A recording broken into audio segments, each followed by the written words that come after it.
नमस्कार और स्वागत है आपका हमारी गीता सीरीज। पिछले एपिसोड में हमने पहले अध्याय के 15वें से 18वें श्लोकों को देखा और साथ ही हमारी संस्कृति में शंखों के महत्व को जाना। आज 19वें और 20वें श्लोकों में सभी योद्धाओं के शंखों की गर्जना के बाद आगे क्या होता है इसे समझेंगे। साथ ही आज जानेंगे कि अर्जुन के रथ श्वेत वाहन पर स्वयं हनुमान जी की विराजते हैं।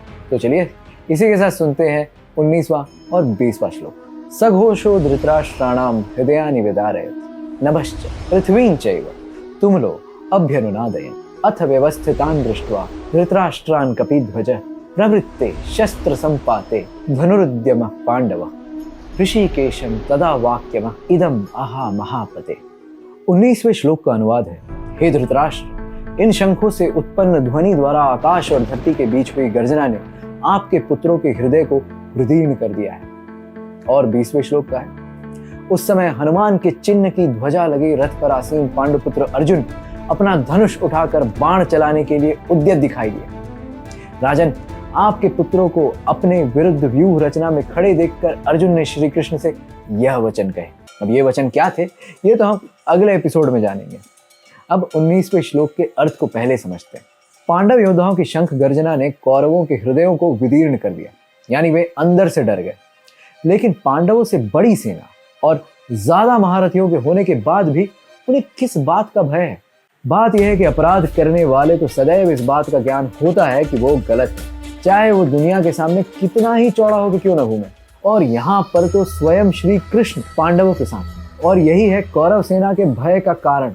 20वें श्लोक में हम देखते हैं कि अर्जुन, जिनका नाम धनंजय भी है, वह अपना धनुष लिए युद्ध के लिए तैयार खड़े। कहा अपने रथ श्वेत वाहन पर, जिसके ध्वज पर स्वयं श्री हनुमान विराजते हैं, और इस ध्वज का नाम है कपिध्वज। चलिए आज इस कपिध्वज की कहानी सुनते हैं। असल में दो कहानियां हैं जो काफी प्रचलित हैं। पहली कहानी हमें महाभारत के वन पर्व से मिलती है, जब द्यूत क्रीड़ा में हार के बाद 12 वर्षों का वनवास पांडवों को हुआ और उस वक्त वो हिमालय गए थे। हिमालय में पांडव बद्रिक आश्रम, जो आज के बद्रीनाथ के पास है, वहां अलकनंदा नदी के पास निवास कर रहे थे।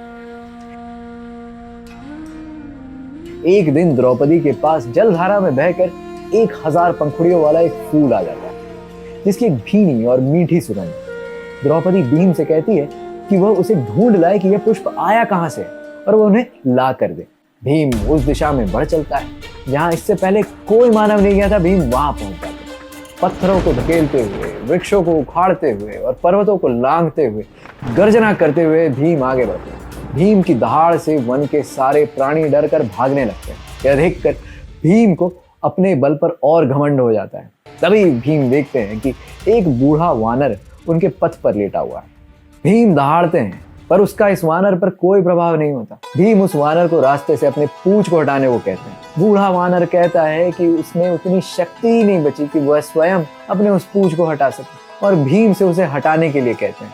भीम पहले अपने बाएं हाथ से उस वानर की पूंछ को उठाने की चेष्टा करते हैं, फिर दाएं हाथ से, और फिर दोनों हाथों से उठाने की कोशिश करते हैं, मगर उस वानर की पूंछ तो क्या, उसका एक बाल भी नहीं हिला पाते। भीम का घमंड वहीं टूट जाता है। तभी वह बूढ़ा वानर अपने असली रूप में भीम को दर्शन देता है। आपको अब पता चल ही गया होगा कि वह बूढ़ा वानर कौन था। स्वयं श्री हनुमान।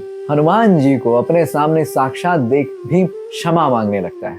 भीम और हनुमान दोनों भाई हैं, क्योंकि दोनों वायुपुत्र हैं। हनुमान जी अपने छोटे भाई को समझाते हैं कि विनम्रता के बिना बल का कोई काम नहीं। दोनों भाइयों के इस मिलाप के बाद हनुमान जी कहते हैं कि जब युद्ध होगा और युद्ध भूमि पर भीम दहाड़ेगा, तो उसकी गर्जना के साथ स्वयं हनुमान जी भी गर्जना करेंगे, जो शत्रुओं के मन में भय उत्पन्न करेगी।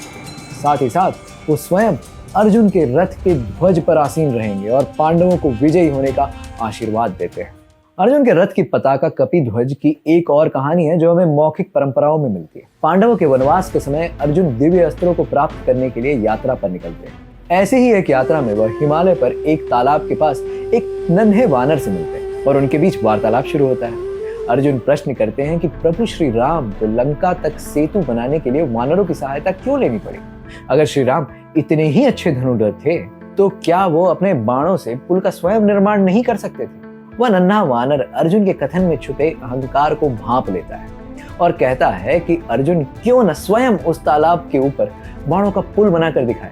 और वह पुल अगर उस छोटे वानर का भार सह लेगा तो ये सिद्ध हो जाएगा कि ऐसा किया जा सकता था। अर्जुन का अहंकार यहाँ बढ़ जाता है और वो कहता है कि अगर उसका बनाया पुल टूट गया तो वह स्वयं को अग्नि में समर्पित कर आत्मदाह कर लेगा। ऐसा कहकर वह उस तालाब पर बाणों का एक पुल बना देता है। पुल तो बन जाता है लेकिन उस वानर के चढ़ते ही वह पुल टूट जाता है। अर्जुन जितनी भी बार वह पुल बनाता उतनी ही बार उस वानर के भार से वह टूट जाता।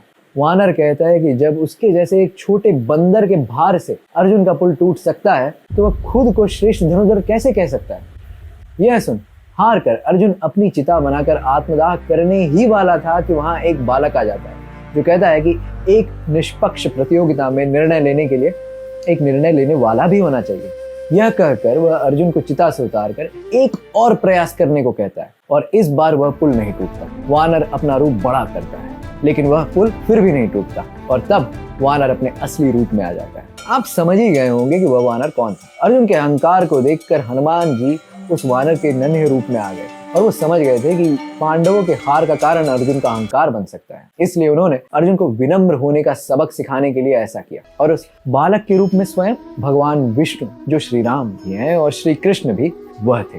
हनुमान जी के दर्शन से अर्जुन धन्य हुए और भगवान विष्णु के साक्षात दर्शन से हनुमान जी पवन पुत्र हनुमान अर्जुन को वचन देते हैं कि युद्ध भूमि में उनकी पताका पे वे विराजेंगे और उनकी रक्षा करेंगे। चूंकि ये कहानी मौखिक परंपरा से आती है, इसके कई संस्करण हैं। किसी में यही संवाद श्री हनुमान और अर्जुन के बीच है, किसी में अर्जुन और श्री कृष्ण के बीच, मगर सबका सार एक ही है, बलशाली के अहंकार को तोड़कर उसे विनम्र बनाना। और यही कपिध्वज का महत्व है, युद्ध भूमि में योद्धा को बल के साथ विनम्रता देना। तो आज इन रोचक कहानियों के साथ साथ हमने पहले अध्याय के 19वें और 20वें श्लोकों को समझा। भगवत गीता को समझने के हमारे इस प्रयास का भाग बनने के लिए हमें सब्सक्राइब करना ना भूलें और इस वीडियो को उन लोगों के साथ शेयर जरूर करें जो इस ज्ञान को समझने का सामर्थ्य रखते हो। मिलते हैं अगले एपिसोड में। धन्यवाद और जय हिंद।